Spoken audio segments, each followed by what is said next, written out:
حضرت امام مالک کا طریقہ نماز بتا دیں. امام مالک کے بارے میں جو المدونۃ الکبریٰ ان کی فقہ کی کتاب مانی جاتی ہے، جس کے بارے میں باقی لوگ تو اختلاف کرتے ہیں لیکن مالکی تو کہتے ہیں ان کی کتاب ہے، اس میں تو وہ ہاتھ چھوڑ کے نماز پڑھتے تھے. وہ کہتے ہیں میں نے اہل مدینہ کو ہاتھ چھوڑ کے نماز پڑھتے ہوئے پایا ہے.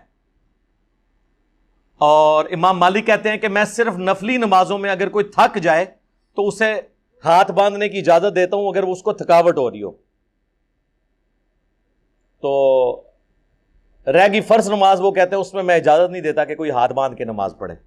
الموطا امام مالک میں امام مالک ایک روایت لے کے آئے ہیں کہ دائیں ہاتھ بائیں پہ باندھنا سنت ہے، لیکن جو ہاتھ چھوڑنے والے ہیں اسے منسوخ سمجھتے ہیں، اور جو ہمارے جیسے ماڈریٹ ہیں وہ کہتے ہیں دونوں طریقے سنت ہیں، ہاتھ باندھ کے بھی ہاتھ چھوڑ کے بھی. اس پہ میری ڈیٹیل ویڈیو ریکارڈ ہے.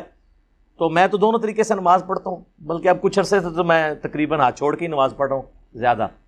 اس کی وجہ یہ ہے کہ اب 43 ایئرز میری ایج ہو چکی ہے، تو اس میں سے 42.5 سال تو میں نے ہاتھ باندھ کے ہی نماز پڑھی ہے. اس میں چلیں بچپن کے 5-7 سال نکال دیں، تو جب سے ہوش سنبھالا نماز پڑھ رہے ہیں، تو اب کچھ 40 سال تو ہاتھ چھوڑ کے بھی پڑھنی چاہیے.